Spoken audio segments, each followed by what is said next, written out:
Так, бастадық, е?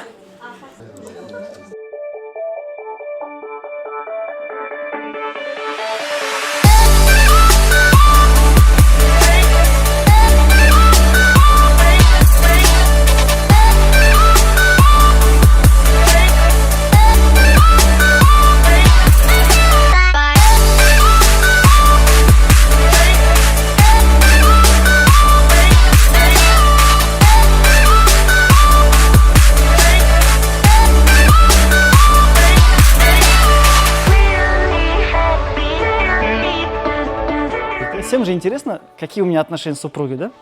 Я вот про это и в Reels подкаст снял.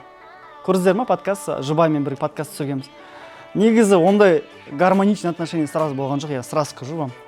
Басында, я как обычный казахский мужик с юга, который требует, который все время там қайдасың, не істеп жатсың. Примерно поняли, да? И түсіндім, да, что, оказывается, я у нее требую, чтобы она изменилась, а на самом деле мен өзім өзгермеймін. И сол кезде мен как раз 2020-да намазға келдім. Сол кезде уже оқи бастадым, обязанности исламе мужчины. Сол кезде түсіндім, да, оказывается, әйелдің құқығы өте жоғары екен.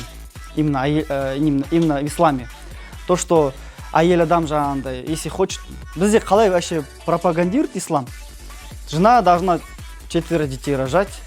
Если хочешь, там, тоқал ала саламыз, надо будет 4 әйел ала салам деп. А обязанность әйелді алып кетті. Если Дубайдағы бар ғой, мұсылмандардың именно отношениесі қалай әйелдерге? Каждый балаға вилла, там, килограммдап алтын береді.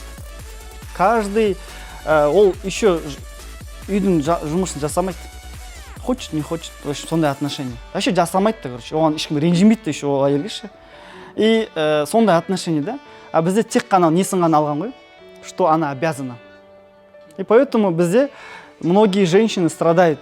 То есть өздерінің обязанностарын өзі білмейді и не знает, как требовать. И мен соны түсіндім, да, и я начал, знаете, меняться потихоньку. То есть менің трансформациям сол армиядан кеткен кезде 2020-дан бастап болды ғой. Я начал книги читать, вот эти все семинары, подкасты. Шамиль Алядинов сол кезде жарқырап жүрген, соның кітаптарын почти бәрін оқып тастағанмын.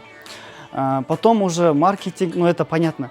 И сол кезде түсіндім, да, когда мен өзіме фокус қойған кезде, менің әйеліме деген вопрос болған жоқ. А когда менде фокус өзіме қоймаған кезде, наоборот, к ней были вопросы. Ты не так подготовила, ты не так постирала, деген сияқты. И вот, мен қазір сол, менің ойым енді мынандай, да, білмеймін, можете согласиться, может нет. Мен айтам, да, күнім саған қаратпасын.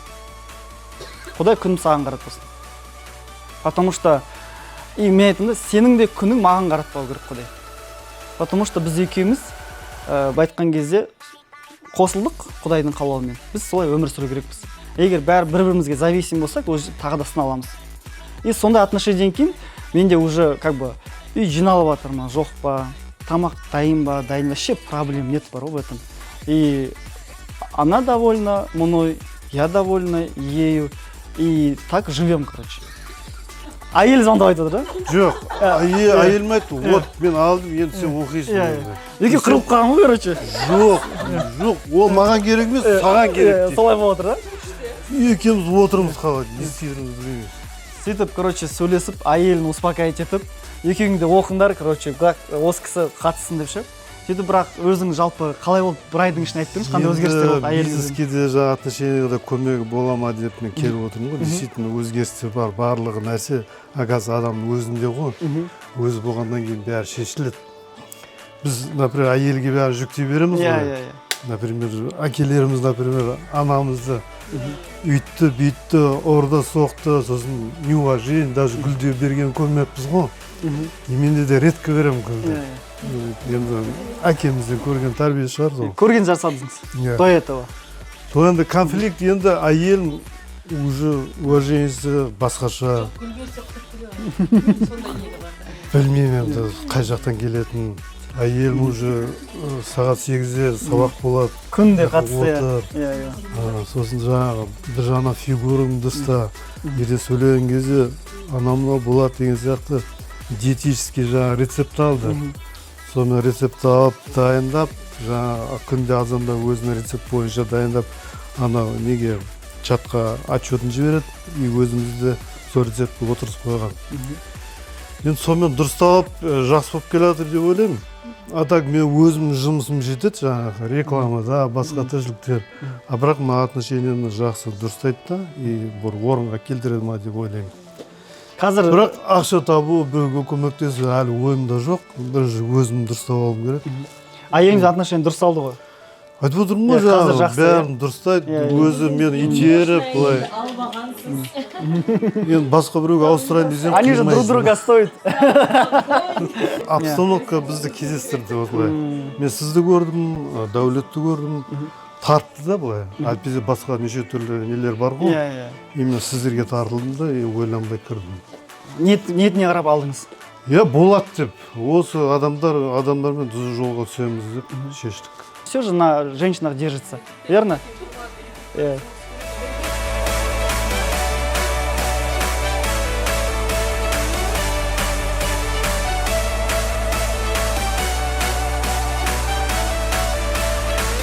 Адайбаева Гүлназ, Утимагамбетова Нұржанат.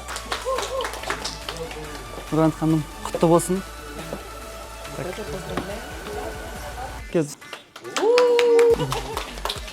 Рахмет. Бекишева Айнур, құтты болсын. Избасарова Лязат. Лязат ханым, эксперт по психосоматике и регрессии. Қойып.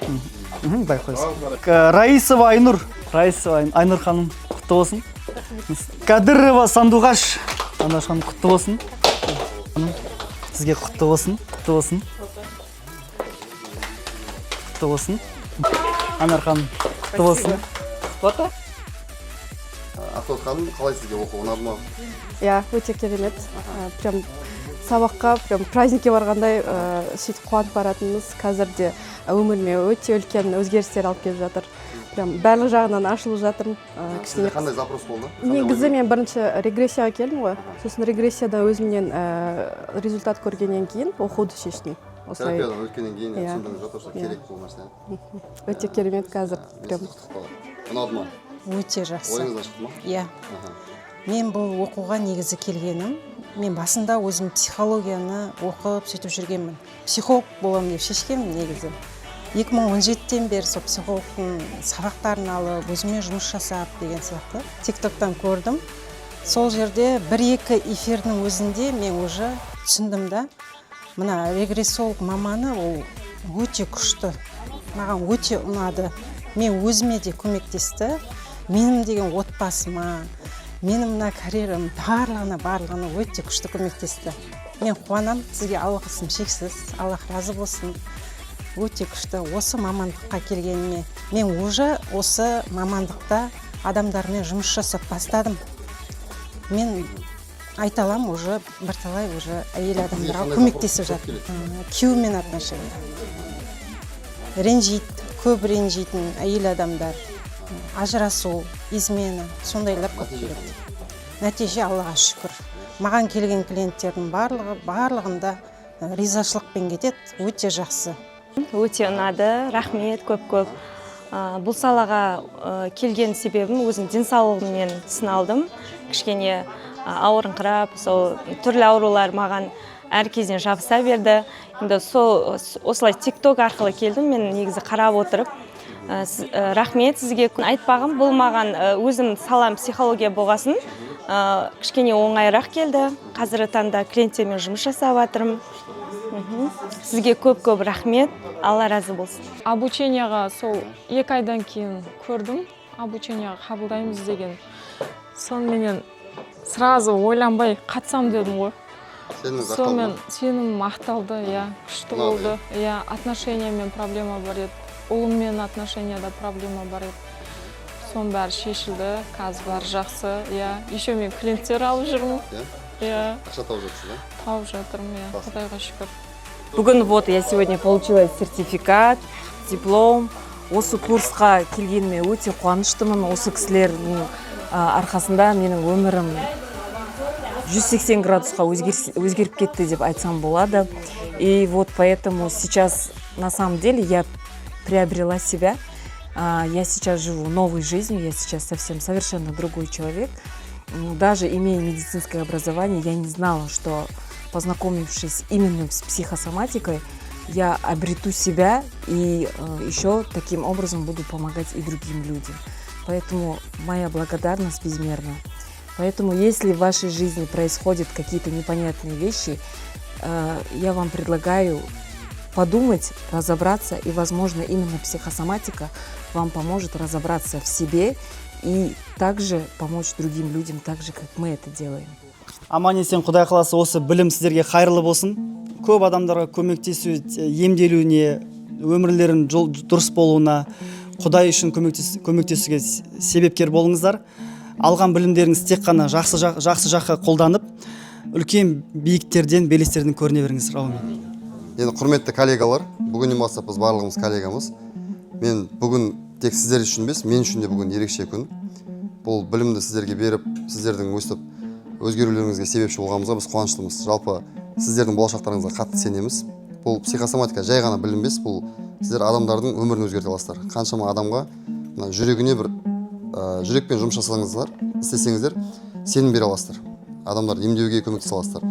Жалпы сіздердің болашақтарыңызға нақты сенеміз. Құдай қаласа, осы білімдеріңіз өсіп, ары қарай дами беріңіздер, тоқтап қалмаңыздар.